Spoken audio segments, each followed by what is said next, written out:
जय गुरुदेव। गुरु ब्रह्मा गुरु विष्णु गुरुदेवो महेश्वर गुरु साक्षात परब्रह्म तस्मै श्री गुरुवे नमः।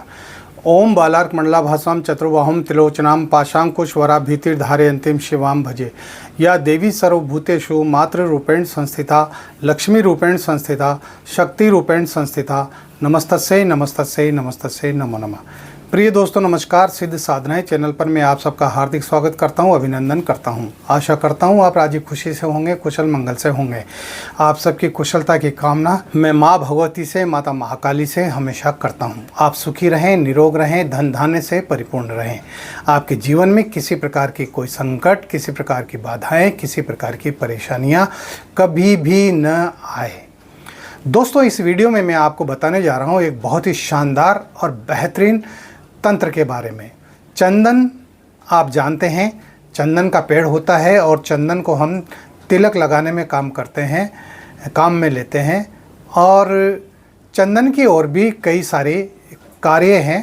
चंदन की औषधियाँ भी बनती है, चंदन का इत्र भी बनता है, यानी कई आयुर्वेद में भी बहुत सारे काम चंदन के आते हैं।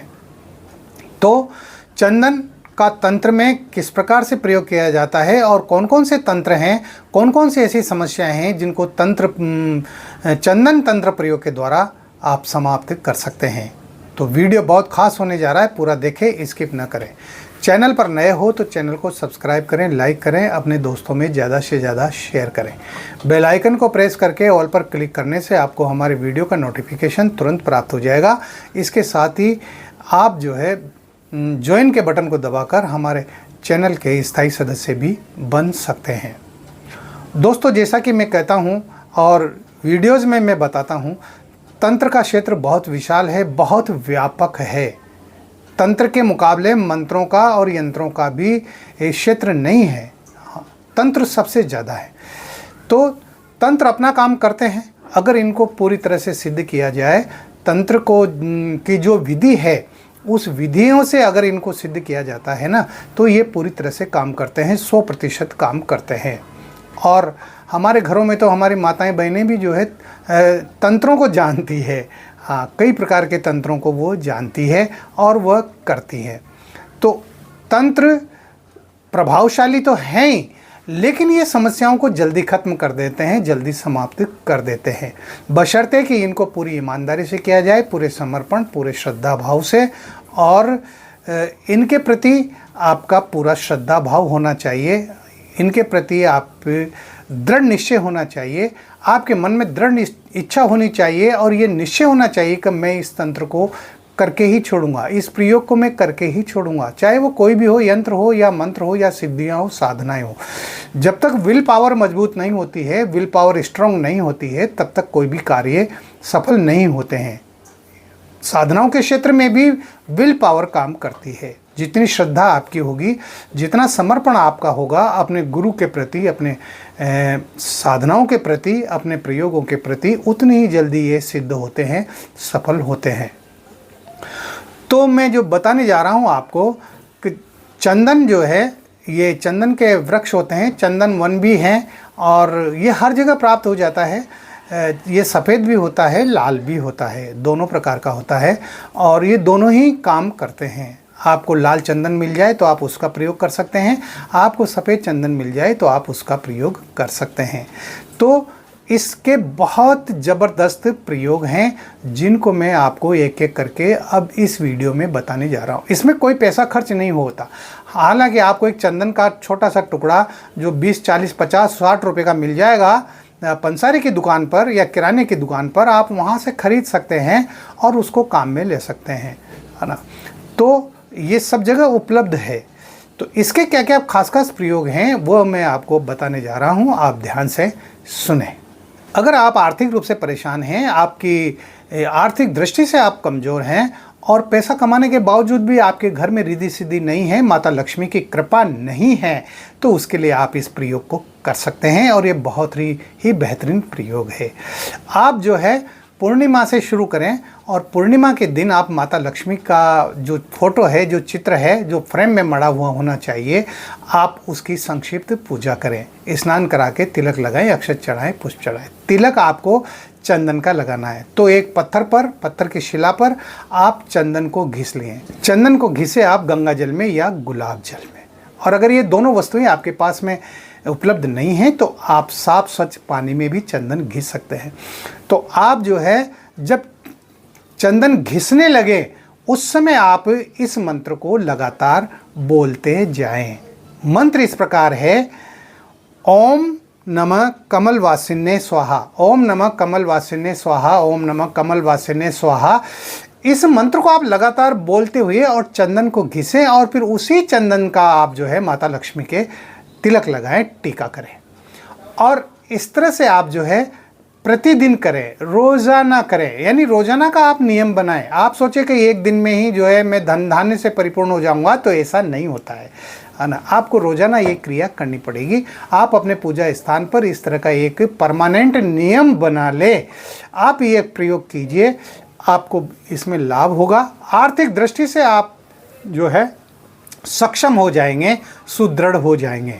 और इसके साथ ही आप ये भी कर सकते हैं, आप जो है इन वस्तुओं को लेकर के और इनका इसी मंत्र के द्वारा हवन भी कर सकते हैं। और ये वस्तुएं हैं लौंग, कपूर, बताशा और गोले का बुरादा। जो खोपरे का गोला आता है ना, इसका बुरादा भी मिल जाता है बाज़ार में। तो ये सामग्री आपको लेनी है और लेकर के और इनको मिला करके, और इससे आप 11 आहुति हवन दे सकते हैं, 21 दे सकते हैं। जितनी आपकी श्रद्धा हो उतनी आप इसी मंत्र से आहुति भी दें, तो आपका कार्य जल्दी होगा, आपके घर में लक्ष्मी का वास होगा, माता लक्ष्मी की आपके ऊपर कृपा बनेगी। अगर आप असीम सुख की अनुभूति करना चाहते हैं, असीम शांति पाना चाहते हैं, तो आप स्नान करने के बाद में जब अपने पूजा स्थल पर बैठें आसन लगा करके, तो आप जो है अपने आज्ञा चक्र पर तिलक लगाएं, चंदन का तिलक। आज्ञा चक्र ये दोनों भुवों के बीच में जो तीसरा नेत्र जहाँ होता है ना, वहाँ पर। और इसके साथ ही आप दोनों कानों पर भी इत्र लगाएं, आप अपने कंठ पर भी इत्र लगाएं, और आप अपने हृदय स्थल पर भी तिलक लगाएं। इस तरह से आप रोज़ाना इन जगहों पर तिलक लगाया करें। निश्चित रूप से आपके अंदर एक असीम शांति और सुख की आपको प्राप्ति होगी। ये बहुत ही बढ़िया तंत्र है। अरे इनमें कोई पैसा नहीं लग रहा भाई, करने से होता है। और दिखने में ये छोटे लगते हैं, अरे कोई इससे ऐसा होगा क्या, कोई तिलक लगाने। अरे भाई इनके प्रभाव बहुत ज़बरदस्त होते हैं, आप करके तो देखिए एक बार, है ना। चलिए आगे बढ़ते हैं अगली पायदान पर। अगर आप किसी का सम्मोहन करना चाहते हैं ना, तो ये चंदन को घिस करके और उसमें आप केसर भी मिलाएं, और केसर मिला करके, केसर के साथ में उस चंदन को घिस करके और आप उसका तिलक लगाएं, है ना। ओम क्लीम सम्मोहनाय नमः, ओम क्लीम सम्मोहनाय नमः, ओम क्लीम सम्मोहनाय नमः। इस मंत्र का जप करते हुए आप जो है तिलक को और केसर को, उसको चंदन को और केसर को साथ साथ घिसे, और इसी मंत्र से आप जो है अपने आज्ञा चक्र पर, अपने मस्तक पर आप तिलक लगाएं। ये सम्मोहन का और आकर्षण का बहुत बढ़िया काम करता है। जो भी आपके इस तिलक को देखेगा वो आपके ऊपर मोहित होगा, वो आपके सम्मोहन में फंसेगा ही फंसेगा, है ना। आपकी बात मानेगा, आपकी इज्जत करेगा, आपका सम्मान करेगा। चलिए अगली सीढ़ी की ओर बढ़ते हैं। इसके साथ ही आप एक काम ये भी कर सकते हैं, अगर आप अपने घर में सुख शांति चाहते हैं, आपके घर में लड़ाई झगड़े होते हैं, कलह होता है, मनमुटाव होता है लोगों के बीच में, सदस्यों के बीच में, आपस में, तो आप इस मंत्र को बोल करके और चंदन घिसे। मंत्र इस प्रकार है, चंदनस्य महत् पुण्यम पवित्रम पापनाशनम आपदम हरते नित्यम लक्ष्मी स्तिष्ठति सर्वदा। इस मंत्र से को बोलते हुए लगातार और आप चंदन घिसे और उस चंदन का आप जो है तिलक लगाएं, और इस तरह से करने से आपके घर में, लोगों में, आपसी सदस्यों के बीच में आपसी सद्भाव बनेगा, लड़ाई झगड़े बंद होंगे और कलह का वातावरण समाप्त हो जाएगा। अगले कदम की ओर चलते हैं। अगर आप भगवान शंकर की पूजा करते हैं और शिवलिंग की पूजा करते हैं, तो आपको एक काम करना चाहिए, चंदन घिसे, और चंदन घिस करके और अपने दाएं हाथ की जो 3 उंगलियां होती है ना, ये तर्जनी होती है, ये मध्यमा होती है और ये अनामिका होती है। इन तीनों उंगलियों को इस तरह से मिला लें।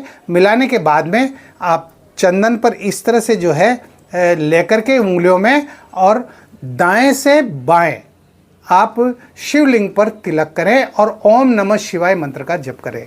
ओम नमः शिवाय, तिलक घिसे तब भी ओम नमः शिवाय मंत्र को आप बोलते रहें, और जब भगवान शंकर के तिलक करें तब भी आप ओम नमः शिवाय इस मंत्र को बोलते रहे। इन 3 उंगलियों से आप भगवान के तिलक लगाएं, है ना, तो निश्चित रूप से आपकी मनोकामनाएं पूर्ण होंगी। आप जो भगवान शंकर से मांगेंगे वो आपको मिलेगा ही मिलेगा। भगवान शंकर बहुत दयालु हैं और बहुत ही भोले स्वभाव के हैं, और ये जल्दी ही अपने भक्त पर प्रसन्न हो जाते हैं। जो भक्त इनको आत्मा से चाहता है, आत्मा से इनका नाम लेता है और दिल से जो है वो इनकी भक्ति में लगा रहता है, तो निश्चित रूप से भगवान भोले शंकर उसकी मनोकामना को पूर्ण करते ही करते हैं।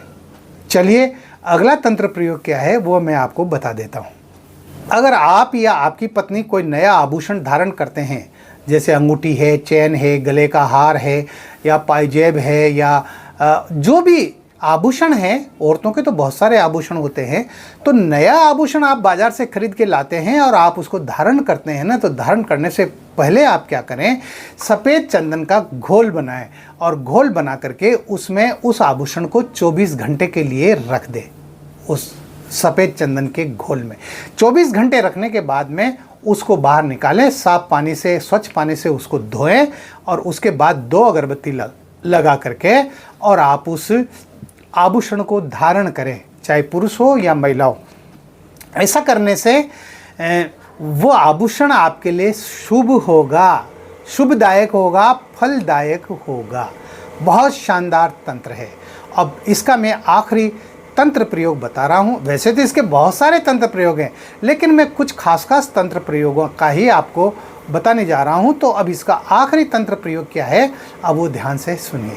यदि कोई व्यक्ति जिसके जवान लड़की है और उसकी शादी नहीं हो रही है ना, नहीं होती है शादी, कोई ना कोई कारण होते हैं, ग्रहों के योग होते हैं, या कोई ना कोई बाधाएं अड़चनें होती है, तो अगर ऐसी स्थिति है तो वो क्या करें, सोमवार के दिन या शुक्रवार के दिन वो गोपी चंदन होता है जो मिल जाता है, कहीं भी मिल जाता है। आप अगर कहीं तीर्थ स्थान पर जाते हैं, अगर आप गुजरात में जाते हैं, द्वारिका जाते हैं, तो वहाँ पर गोपी चंदन के काफ़ी सारी दुकानें हैं और वहाँ पर मिल जाता है, और भी जगह पर मिल जाता है।